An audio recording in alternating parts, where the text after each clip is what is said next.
shoot!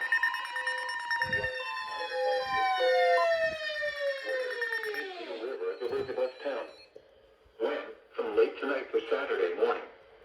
Impacts at 27.0 feet. Floodwaters will affect farmers' fields adjacent to the river, requiring the movement of farm equipment to higher ground. The lower part of Cape Horn Manor Road may become impassable. Additional details: there is no current observed data. Forecast: the river is expected to rise above flood stage late tonight to a crest of 27.0 feet Thursday morning. It will then fall below flood stage Friday evening. Flood stage is 25.0 feet. Flood history: this crest compares to a previous crest of 27.0 feet on February 18, 1984. http://www.weather.safety-flood.